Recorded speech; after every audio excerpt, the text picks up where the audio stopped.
southwestern Jasper County and central Georgia until 8 p.m. Eastern Daylight Time.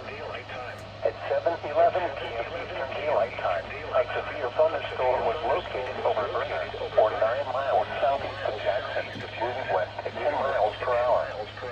Hazard, 60 miles per hour with gusts and quarter-size hail. Source, radar indicated.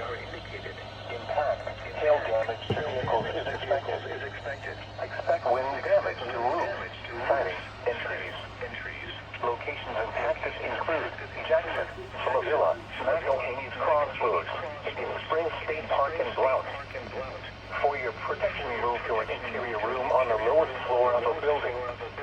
If you see wind damage, hail, or flooding, wait until the storm has passed, and then call the National Weather Service toll-free at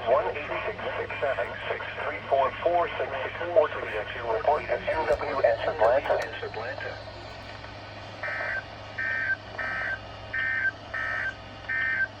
A severe thunderstorm